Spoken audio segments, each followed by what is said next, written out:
కార్గిల్ యుద్ధం ఆపరేషన్ విజయ్ జరిగి 25 సంవత్సరాలు దాటింది. ఈ రెండు పరిస్థితుల్లో దేశంలో విజయోత్సవాలు నిర్వహిస్తున్నారు. పాకిస్తాన్ మీద మనం సాధించిన విజయానికి గుర్తుగా దివాస్ కార్యక్రమాలు చేస్తున్నాం. ఇందులో భాగంగా అప్పటిలో కార్గిల్ యుద్ధంలో పాల్గొని విజయోత్సవాలలో 25 సంవత్సరాల క్రితం పాల్గొన్న ఇక్కడ సైనికులు అనేక మంది కూడా మనం ఈరోజు గుర్తు చేసుకున్నాం. అందులో భాగంగా నెల్లూరు జిల్లాకు చెందిన విశ్రాంత వింగ్ కమాండర్ శ్యామ్ ప్రసాద్ గారు ఇక్కడ ఉన్నారు. వారు అప్పటి జ్ఞాపకాలని ఎలా విజయం సాధించారో అడిగి తెలుసుకుందాం.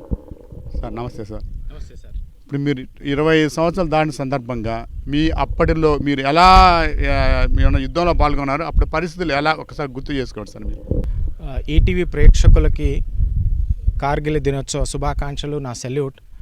నిజంగా ఈరోజు గుర్తు తీసుకుంటే అప్పుడే 25 ఏళ్ళు నిండిపోయా అనిపిస్తుంది.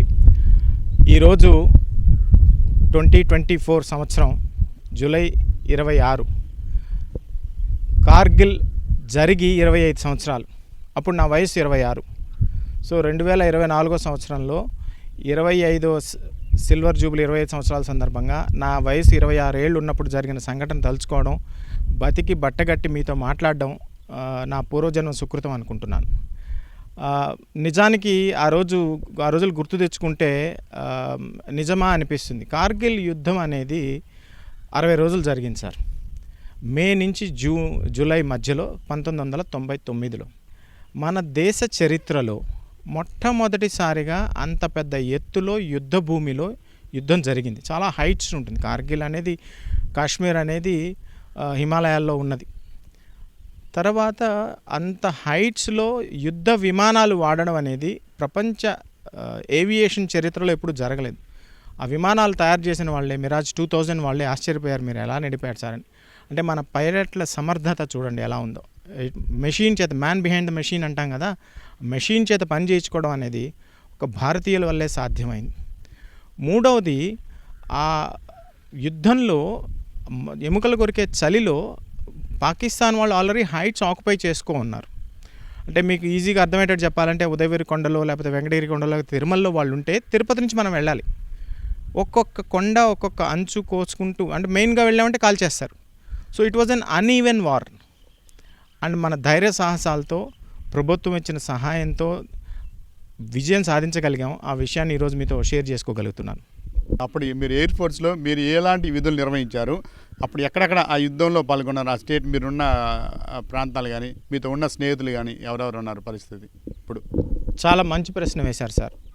అప్పుడు నేను జస్ట్ అప్పుడే ట్రైనింగ్ ముగించుకొని హైదరాబాద్లో శ్రీనగర్ చేరాను. శ్రీనగర్ ఎయిర్ బేస్లో 1 వింగ్ అంటాం దాన్ని. అప్పుడు నా ర్యాంక్ ఫ్లయింగ్ ఆఫీసర్. కార్గిల్ యుద్ధంలో మా స్క్వాడ్రన్ లీడర్ అజయ్ అహూజా వీరమరణం చెందారు.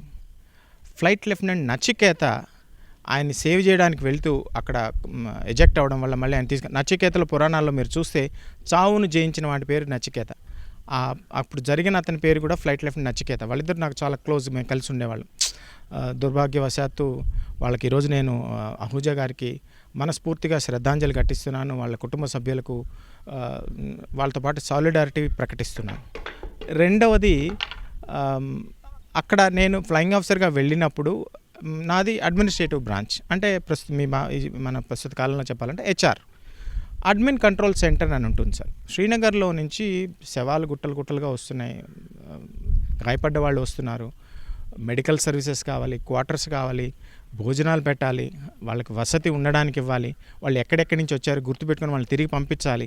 అంటే మీరు ఊహించండి, మనం శవపేటికలు, కాఫిన్స్, వాటిని సిద్ధం చేయాలి, ఫ్లాగ్స్, చాలా కష్టం సార్. ఈరోజు ఆలోచించుకుంటే నాకు శరీరం గరుగుపడుతుంది. ఐఎమ్ ఫీలింగ్ గూస్ బంప్స్ అనమాట. అడ్మిన్ కంట్రోల్ సెంటర్లో నేను పనిచేసేవాడిని. నా కింద ఒక 200 మంది ఉండేవాళ్ళు. మా పనంతా ఇదే, రాత్రి పగలంతా. ఎన్ని విమానాలు పైకి వెళ్ళడం అంటే కార్గిల్లోకి వెళ్ళడం, కిందకి రావడం అంటే కార్గిల్, శ్రీనగర్ నుంచి మెయిన్ బేస్ అది. ఫైటర్ విమానాలు కానీ, హెలికాప్టర్స్ కానీ అన్నీ అక్కడి నుంచే వెళ్ళాలి. ఎంతమంది పైకి వెళ్తున్నారు, ఎంతమంది కిందకి వస్తున్నారు, వాళ్ళందరినీ మానిటర్ చేయడం, వాళ్ళకి కావాల్సిన సకల సౌకర్యాలు అందించడం. ఎందుకంటే వాళ్ళు మళ్ళీ ఫ్లయింగ్ చేయాలి కదా, మళ్ళీ యుద్ధంలోకి వెళ్ళాలి. ఆర్మీ వాళ్ళు వస్తుంటారు, నేవీ వాళ్ళు వస్తుంటారు. జనరల్గా శ్రీనగర్లో ఎంత ఉంటాం, ఒక 1000 మంది ఉంటాం మేము, లేకపోతే 900 మంది ఉంటాం. ఈ కార్గిల్ వల్ల ఏమైందంటే ఉన్నట్టుండి 5000 మంది దాకా వచ్చేసారు. రావడం పోవడం, రాకపోకలు. పెద్ద కోలాహలంగా హడావిడిగా మనం చెప్పాలంటే ఒక జాతర లాగా ఉండేది. But it is a serious business. War is a serious business. Kargil యుద్ధ టైంలో మొత్తం ఎన్ని రోజులు మీరు పాల్గొన్నారు? దాంట్లో మీరు అత్యంత మళ్ళీ మనం ఇంటికి వస్తామా, తల్లిదండ్రులు చూస్తామా అనే సంఘటన, అలాంటి సంఘటన మీకు ఏమైనా ఎదురైందా?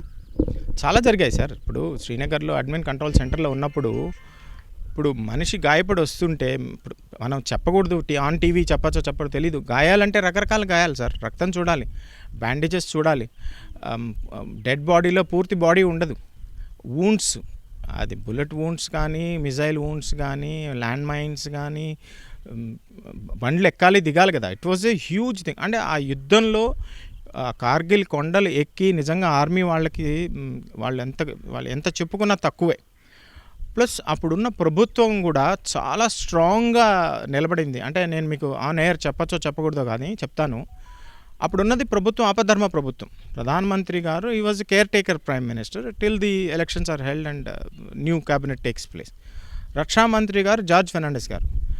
మన దేశ రక్షామంత్రి ఫస్ట్ డిఫెన్స్ మినిస్టర్ ఎవరైతే చెప్పిందంటే చైనాకు మనకు పెద్ద శత్రువు, అప్పటిదాకా మనం పాకిస్తాన్ అనుకునేవాళ్ళు, మొట్టమొదటిసారి ప్రకటించింది జార్జ్ ఫెర్నాండెస్. అప్పుడు ఎన్డీఏ ప్రభుత్వం, ఈరోజు మన ఆంధ్రప్రదేశ్లో కూటమి ప్రభుత్వం ఉన్నప్పుడు. అప్పుడు తెలుగుదేశం ప్రభుత్వం చాలా కీలక పాత్ర పోషించింది అప్పటి క్యాబినెట్ ఫార్మేషన్లో కానీ, అప్పుడు దేశ నిర్ణయాల్లో కానీ. చంద్రబాబు నాయుడు గారిని చాలా రెస్పెక్ట్ చేసేవాళ్ళు, ఎందుకంటే టైమ్లీ ఇన్పుట్స్ ఇచ్చేవాళ్ళు ఆయన అప్పట్లో.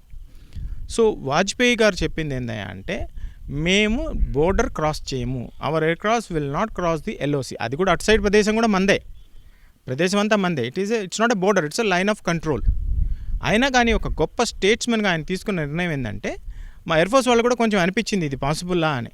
కానీ ఆయన తీసుకున్న నిర్ణయం వల్ల ఏమైందయ్యా అంటే, ఇండియన్ ఎయిర్ ఫోర్సు వాళ్ళని చావు దెబ్బ కొట్టగలిగాం బాంబులతో. వాళ్ళు they were shocked, actually shock to death. Sir, ఇప్పుడు కార్గిల్ యుద్ధానికి ముందే మీకు భారతీయ గారితో నిశ్చితార్థం జరిగిందని తెలిసింది. అప్పుడు ఆ టైంలో, యుద్ధం జరిగే టైంలో అట్లా భారతీయ గారు ఎలా ఉన్నారు, ఆ తర్వాత మీకు వాళ్ళు ఎలా భయపడింది, మీకు ఆ విషయాలు ఎలా తెలుసుకున్నారు సార్? తర్వాత అది వాళ్ళ కుటుంబ సభ్యులందరూ కూడా ఎలా, మీరు యుద్ధం జరుగుతుంటే వాళ్ళ ఇళ్ళలో ఎలా గడిపారు? అప్పటికి నాకు నిశ్చితార్థం అయిపోయింది సార్. మా అత్తగారి ఊరు వెంకటగిరి, మా మామగారి పేరు రావినేతుల రాధాకృష్ణయ్య గారు, మా ఆవిడ పేరు భారతి. మార్చి 2000లో శ్రీనగర్కి వెళ్ళిపోయాము మేము ఇద్దరు. తను స్వతహాగా టీచరు, ఎంఎస్సి ఎంఎడ్ మ్యాథ్స్. నా కోసం జాబ్ రిజైన్ చేసి జాయిన్ అయింది. అప్పటికి నిశ్చితార్థం అయిపోయింది కాబట్టి రోజు వార్తల్లో చూసేవాళ్ళు. అప్పట్లో కార్గిల్లో చాలా మంచి ప్రశ్న వేశారు. కార్గిల్ ఫస్ట్ టెలివైజ్డ్ వార్, అంటే మన దేశంలో జరిగే యుద్ధాల్లో మొట్టమొదటిసారిగా అక్కడ జరిగే ప్రతి విషయం టెలివిజన్లో ప్రసారమైంది, ప్రత్యక్ష ప్రసారం లాగా. సో ఇక్కడ ఇంట్లో వాళ్ళు చూసి చాలా భయపడేవాళ్ళు. అంటే నిశ్చితార్థం ఇంకా పెళ్లి కూడా కాలేదు, ఏందబ్బా మంచి అబ్బాయిని చూసుకున్నావా లేదా అని ఒక భయం సహజంగా అందరిలో ఉంటుంది. కానీ వాళ్ళు ధైర్యం చేసి ఒక మానసిక సపోర్ట్ ఇచ్చి మధ్య మధ్యలో ఫోన్ చేస్తున్నప్పుడు అక్కడ బిజీగా ఉండేవాడిని. ఏసీసీ అంటే అడ్మిన్ కంట్రోల్ సెంటర్ అంటే ఇప్పుడు హెచ్ఆర్ లాగా, లేకపోతే డిజాస్టర్ మేనేజ్మెంట్ టీం లాగా ప్రతి అవసరం, అంటే యుద్ధానికి సైనికులకి, యుద్ధ భూమిలో వెళ్ళే వాళ్ళకి చేయాల్సిందంతా చేయాలి. ప్లస్ రెడ్ క్రాస్ నుంచి సహాయాలు వచ్చేవి, వాళ్ళు రిలీఫ్ మెటీరియల్స్ వచ్చేవి, ప్లస్ మినిస్టర్స్ వచ్చేవాళ్ళు. రక్షామంత్రి గారు చెప్పారు కదా, మా చీఫ్ వచ్చేవాడు.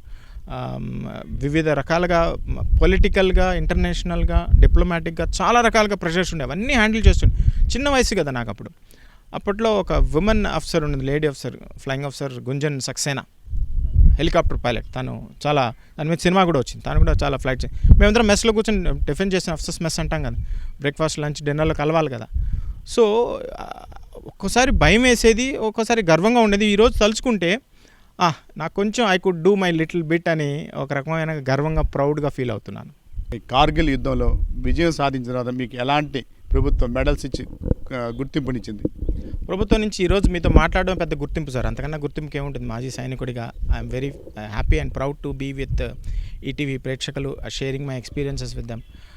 ఇది కార్గిల్ స్టార్ సార్. ఇది యుద్ధంలో పాల్గొన్న వాళ్ళకి ఇచ్చే స్టారు. ఇవన్నీ మెడల్స్, సర్వీస్లో రకరకాలుగా కార్గిల్ మెడల్ ఉంది, కార్గిల్ స్టార్ ఉంది. I'm very lucky to have this and wear this. అక్కడి నుంచి ఫుల్ పీస్ అంటాం మేము. బతికి బట్ట కట్టిన వాళ్ళలో చాలా కొద్ది మంది అదృష్టవంతులు నేను ఒకడిని. 25 ఏళ్ళ తర్వాత కూడా మధుర స్మృతులు నెరవేర్చుకుంటే, మనసులో తలుచుకుంటుంటే చాలా సంతోషంగా ఉంది. ఇది సర్వీస్లో ఉన్నప్పుడు ఈ మెడల్స్ ఒక సైనికుడికి ఇవి ప్రాణంతో సమానం. చాలా భద్రపెట్టుకో ఉంటాను. ఈరోజు మీతో షేర్ చేసుకోవడం చాలా సంతోషంగా ఉంది సార్. ఇప్పుడు త్రివిధ దళాల్లో అప్పుడు ఎలా వ్యూహాత్మకంగా వ్యవహరించారు? ట్రై సర్వీసెస్ అంటాం కదా త్రిదళాల్లో, ఆర్మీ, నేవీ, ఎయిర్ ఫోర్స్. మొదటిగా ఆపరేషన్ కనిపెట్టింది, దాన్ని చూసి వాళ్ళు దొంగ దెబ్బ తీసింది వాళ్ళు పశువుల కాపర్ల వేషంలో పైకెక్కిచ్చేశారు. అక్కడ జనరల్గా అగ్రిమెంట్ ఏంటంటే అంత హైట్స్లో మంచు కాలంలో పోస్టులు మనం వెకేట్ చేసి కిందకు వచ్చేస్తాం, వాళ్ళు కిందకు వచ్చేస్తారు, మనం కిందకు వచ్చేస్తాం. దాదాపుగా 130 చిల్లర పోస్టులు అంటాం మనం మ్యాన్ చేస్తుంటాం. వాళ్ళు ఏం చేశారంటే అతి తెలివితేటలు ప్రదర్శించి చలికాలం అంటే ఏప్రిల్ టు సెప్టెంబర్ అక్కడ ఉంటాము, మార్చి టు అక్టోబర్ తిరిగి కిందకు వచ్చేస్తాం. ఎందుకంటే చలిలో అక్కడ చనిపోతారు. ఒక 2 నెలలు అక్కడ పని చేస్తే జ్ఞాపక శక్తి తగ్గిపోతుంది, మతిమరుపులు వచ్చేస్తాయి, ఆక్సిజన్ అందదు బాడీలో, ప్రాబ్లమ్స్ హెల్త్ రిలేటెడ్ ఇష్యూస్ వస్తాయి. వాళ్ళు ఏం చేశారంటే పశువుల కాపర్ల పేర్లు చెప్పి కిందకి దిగలేదు, వాళ్ళు కిందకి దిగకుండా ఉండిపోయారు. మనం గమనించి వాళ్ళంతా తీసుకునేసరికి చాలా కష్టపడింది ఆర్మీ ఎక్సర్సైజ్. తర్వాత ఎయిర్ ఫోర్స్ సహాయం తీసుకున్నారు. తర్వాత నేవీని వ్యూహాత్మకంగా చైనాతో తట్టుకోవడానికి, పాకిస్తాన్ తట్టుకోవడానికి వాడాడు. ఎయిర్ ఫోర్స్ చేసిన ఆపరేషన్ పేరు ఆపరేషన్ సఫేద్ సాగర్, ఆర్మీకి పెట్టుకున్న పేరు ఆపరేషన్ విజయ్, నేవీకి పెట్టుకున్న పేరు ఆపరేషన్ తల్వార్. ఇవన్నీ కలిపి కార్గిల్ విజయ్ దివస్గా ఈరోజు జరుపుకుంటున్నాం 25 ఏళ్ల తర్వాత. ఆ రోజు ప్రభుత్వం ఇచ్చిన సపోర్ట్ వల్ల అప్పట్లో మన దగ్గర ఆయుధాలు కూడా చాలా తక్కువగా ఉన్నాయి, ప్లస్ అప్పుడే న్యూక్లియర్ ఎక్స్ప్లోషన్స్ అవన్నీ చేసాం మనం, అప్పుడే జస్ట్ 98లో జరిగింది. ఇవన్నీ దృష్టిలో పెట్టుకొని 2 న్యూక్లియర్ పవర్స్ ఇలా యుద్ధానికి దారి తీస్తున్నా అంటే ప్రపంచం కూడా చాలా సీరియస్గా తీసుకుంది. కానీ ప్రపంచం ముందు మన పాయింట్ ఆఫ్ వ్యూ మనం చెప్పగలిగాం. అంటే వాళ్ళు పాకిస్తాన్ చేసిన తప్పుని ప్రపంచం ముందు ఎత్తి చూపగలిగాం, మన భూభాగాన్ని రక్షించుకున్నాం. అప్పట్లో ఉన్న మనకున్న whatever weapons we had with us. And నేను ఇందాక చెప్పినట్టుగా మిరాజ్ 2000ని అంత హైట్స్లో ప్రయోగించగలిగాం. మన యుద్ధ ట్యాంకులు, అర్జున్ యుద్ధ ట్యాంకులు మన బాగా ఉపయోగపడ్డాయి. మన మనుషులు మెయిన్గా ఆ రోజు గెలవడానికి కారణం man behind the machine. Machinery ఎలా ఉన్నా కానీ మనలో ఉన్న శక్తియుక్తులు, మీరు కెప్టెన్ బత్రా గురించి వినే ఉంటారు, స్కాన్లీడర్ అహూజా, ఫ్లైట్ లెఫ్టినెంట్ నచికేత, ఇంకా చాలామంది ఎంతోమంది ఉన్నారు, పరమవీర చక్ర వచ్చిన వాళ్ళు ఉన్నారు, సైనికులు ఉన్నారు. వాళ్ళలో నేను ఒక చిన్న ఉడతా భక్తిగా నేను. అప్పటికి ఈ 25 years బ్యాక్కి ఇప్పటికీ మన రక్షణ వ్యవస్థలో ఎలాంటి మార్పులు వచ్చినాయి సార్ వినూత్నంగా? డిప్లొమాటిక్గా, పొలిటికల్గా, మిలిటరీగా చాలా రివ్యూ జరిగింది. దాన్ని కార్గిల్ రివ్యూ కమిటీ అంటారు. కార్గిల్ రివ్యూ కమిటీ చాలా రికమెండేషన్స్ చేసింది. అప్పుడు ప్రాబ్లమ్స్ ఏమిటంటే, మీరు నమ్మరు సార్ చెప్తే, మన దగ్గర కాఫిన్స్ కూడా లేవు సార్, శవపేటికలు కూడా లేవు, ఆయుధాల సంగతి వదిలేయండి. అంత హైట్లో చేయాలంటే మీరు ఊహించండి, పాకిస్తాన్కి మొదటి నుంచి కూడా పెద్ద ఎత్తున సహాయ సహకారాలు అందుతున్నాయి. ఎందుకంటే వాళ్ళు ఆఫ్ఘనిస్తాన్ బూచిని చూపించి వాళ్ళు అమెరికా నుంచి అన్ని ఆయుధాలు తెచ్చుకుంటున్నారు. మనకి రష్యా ఆయుధాలు వచ్చాయి, అవన్నీ మన డబ్బులతో కూడిన వ్యవహారం కాబట్టి మన దగ్గర అంత సర్వసన్నద్ధత లేదు. అయినా కూడా మన దగ్గర జరిగిన యుద్ధంలో గెలిచాం, చాలామందిని నష్టపోయాం, చాలా ఇంజరీస్ జరిగాయి, భూభాగాన్ని దాచిపెట్టుకోగలిగాం. దాదాపు 60 రోజులు జరిగింది, మే జూలై మధ్యలో. ఆ తర్వాత రివ్యూ కమిటీ పెట్టి జార్జ్ ఫెర్నాండెస్ గారు, ప్రధానమంత్రి గారు ఏంది అసలు ఏం చేయాలని చాలా రివ్యూ రికమెండేషన్ చేశాయి. దానిలో చాలా వరకు మీరు చెప్తే ఆశ్చర్యపోతారు. ప్రధానమంత్రిగా నరేంద్ర మోదీ గారు బాధ్యతలు స్వీకరించిన తర్వాత ఇంప్లిమెంటేషన్ స్టార్ట్ అయింది.